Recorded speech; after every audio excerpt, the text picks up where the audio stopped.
Hello साथियों, मैं जुगलार future vision coaching classes में आप सभी का मैं हार्दिक स्वागत करता हूं। अब हमारे इस वीडियो में कक्षा 12वीं अध्याय 3 विद्युत धारा और फिजिक्स के कुछ महत्वपूर्ण प्रश्न चल रहे हैं, जिनमें हमने 21 प्रश्न कवर कर लिए। यदि इस वीडियो में हम 22, 23 और 24वां प्रश्न कवर करने वाले हैं। यदि वीडियो आपको पसंद आए और आप हमारे चैनल पर नए हैं तो सब्सक्राइब करना ना भूलें और बेल आइकन को दबाएं ताकि नई अपडेट्स आपको मिलती रहे। मैं आप सभी का ज़्यादा समय ना लूँगा और इस वीडियो को स्टार्ट करने वाला हूँ। मैं आज प्रश्न क्रमांक 22वां कवर कर रहा हूँ। प्रश्न क्रमांक 22वां है, विभवमापी वोल्टीमीटर से श्रेष्ठ होता है क्यों? यानी कि विभवमापी जिससे विभव को मापा जाता है वोल्टीमीटर से श्रेष्ठ यानी अधिक गुणवत्ता वाला होता है क्यों? तो इस प्रकार से हमने कुछ महत्वपूर्ण प्रश्न बनाया है सरल लैंग्वेज में, आप समझें और अपनी नोट्स बुक में नोट करें।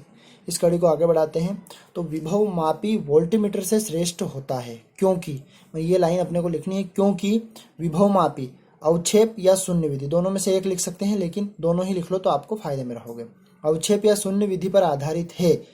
अतः विभवमापी के द्वारा सेल का विद्युत वाहक बल, जिसे हम ई से दर्शाते हैं, और विभवांतर वी को शुद्धता पूर्वक मापा जाता है, या फिर इसका मान जब इसको किससे मापते हैं? विभवमापी के माध्यम से विद्युत वाहक बल और सेल का विभवांतर मापा जाता है तो वो शुद्धता पूर्वक और यथार्थ यानी कि सही से मान आता है, उसका पॉइंट में भी अलग नहीं आता है। और वोल्टीमीटर ये अवक्षेप विधि पर है, ये विक्षेप विधि पर है आधारित है। जब इसको वोल्टीमीटर और वोल्टीमीटर के द्वारा विद्युत वाहक बल और विभवांतर को मापते हैं तो इसका मान शुद्धता पूर्वक नहीं प्राप्त होता है। तो अतः हम कह सकते हैं कि विभवमापी वोल्टीमीटर से श्रेष्ठ होता है। एक पॉइंट और भी इसे पॉइंट बनाकर भी लिख सकते हैं, जैसे ये पहला पॉइंट, दूसरा पॉइंट और तीसरा। एक पॉइंट और भी हम इसमें ऐड कर सकते हैं कि वोल्टीमीटर की जो सुग्राही होता है उसमें सुग्राहिता का जो गुण होता है वो कम होता है और विभवमापी में अधिक होता है। अधिक सुग्राही होने के कारण भी विभवमापी वोल्टीमीटर से श्रेष्ठ होता है। तो हमें इस प्रश्न में 3 बातें ध्यान रखनी है, विद्युत वाहक बल और सेल का विभवांतर। सेल का विद्युत वाहक बल और विभवांतर दोनों को विभवमापी शुद्धतापूर्वक माप सकता है और वोल्टीमीटर इन्हें शुद्धतापूर्वक माप नहीं सकता। क्यों? क्योंकि विभवमापी कौन सी विधि पर आधारित है? अवक्षेप विधि पर। और वोल्टीमीटर कौन सी विधि पर आधारित है? विक्षेप विधि पर। तो ध्यान से समझना, इसमें हमने बताया जो कि विक्षेप और अवक्षेप विधि पर। और थोड़ा सा हम इस प्रश्न को समझने के लिए और एक अंतर लिखा हुआ है हमने कि वोल्टीमीटर और विभवमापी में अंतर। ये प्रश्न क्रमांक हमने 22वां कवर कर लिया। अब हम 21वां कवर करने वाले हैं, वोल्टीमीटर तथा विभवमापी में अंतर, वोल्टता का मापन और विभवमापी धारा का मापन। वोल्टीमीटर जमा दिया हमने एक तरफ टेबल में, दूसरी तरफ हमने विभवमापी जमा दिया।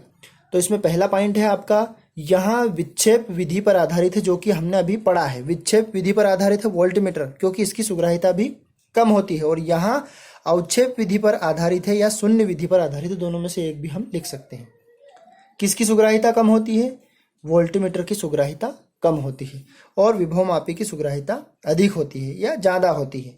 इसका आकार, किसका आकार? वोल्टीमीटर का आकार बड़ा होता है और विभवमापी का आकार, माफ करना, वोल्टीमीटर का आकार छोटा होता है और विभवमापी का आकार बड़ा होता है। नॉर्मल सा पॉइंट है। अब हम पॉइंट नंबर 4 पढ़ते हैं। इसका प्रतिरोध, किसका प्रतिरोध? वोल्टीमीटर का प्रतिरोध। वोल्टीमीटर का प्रतिरोध उच्च यानी कि अधिक किंतु निश्चित होता है। प्रतिरोध तो आर से दर्शाते हैं, अधिक तो होता है लेकिन एक निश्चित मात्रा में होता है कि इसका प्रतिरोध 4 ओम है कि 5 ओम है, ऐसा इस प्रकार से फिक्स होता है, निश्चित होता है। इसका प्रतिरोध अनंत होता है। किसका प्रतिरोध? विभवमापी का प्रतिरोध अनंत होता है। इसका कोई मान फिक्स नहीं होता है कि ये 4 हो सकता है कि कांस्टेंट राशि हो सकती है। इसमें स्रोत से सदैव निश्चित धारा प्रवाहित होती है। कोई सा भी धारा देने वाला उपकरण या स्रोत होता है उससे निश्चित रूप से धारा प्रवाहित होती है।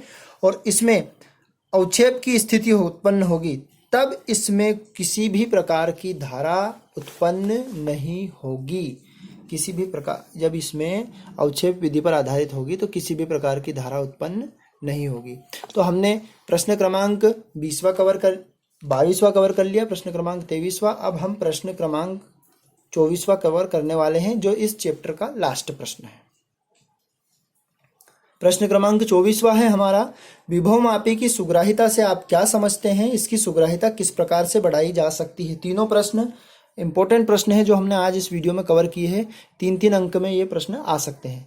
विभवमापी सुग्राही कहलाता है कब? जैसे कहा जा सकता है कि विभवमापी तब सुग्राही कहलाता है यदि उसके द्वारा अल्प यानी कि कम विद्युत वाहक बल और कम ही विभवांतर का मापन भी यथार्थ पूर्वक किया जा सकता है। मतलब बहुत कम विद्युत वाहक बल रहेगा और बहुत कम ही विभवांतर रहेगा और सही रूप से उसका मापन या उसका मान शुद्धता पूर्वक मापा जा सकता है। तीनों प्रश्न एक दूसरे से संबंधित हैं। विभवमापी की सुग्राहिता किस प्रकार से बढ़ाई जा सकती है? तो विभवमापी की सुग्राहिता निम्न 2 प्रकार से बढ़ाई जा सकती है। कब? जब विभवमापी के अंदर लगा हुआ तार उसकी लंबाई को बढ़ाकर और मुख्य यानी मेन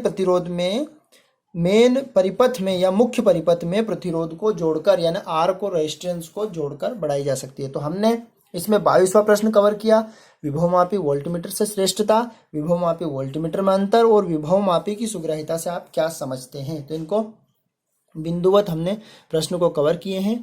वीडियो में अगर किसी भी प्रकार का डाउट हो कहीं पर भी तो आप हमें कमेंट कर बता सकते हैं। और वीडियो आपको पसंद आए तो लाइक, सब्सक्राइब और शेयर करना ना भूलें ताकि नई अपडेट्स आपको मिलती रहे। और आज का ये चैप्टर था हमारा विद्युत धारा, अध्याय 3 था ये प्रश्न हमने मतलब ये चैप्टर पूरा का पूरा हमने कवर कर लिया है। ये चैप्टर हमारा अब समाप्ति की तरफ है और ये चैप्टर हमारा समाप्त हो गया है। और कुछ महत्वपूर्ण प्रश्न या कुछ महत्वपूर्ण जानकारी यदि आपको पढ़नी है तो आपकी बुक्स में से आपको कुछ महत्वपूर्ण योग्य विस्तार या सारांश दिया रहता है जो कि ऑब्जेक्टिव में आते हैं। इसमें बहुत सारे ऑब्जेक्टिव भी दिए हैं, अंकित उदाहरण भी दिए हैं, तो उसमें से आप कवर कर सकते हैं। यदि उनमें आपको डाउट रहे तो हमसे आप पूछ सकते हैं या कमेंट के माध्यम से, व्हाट्सएप नंबर भी इसमें लिखे हुए हैं, उसके माध्यम से आप ग्रुप में भी हमें भेज सकते हैं। धन्यवाद साथियों।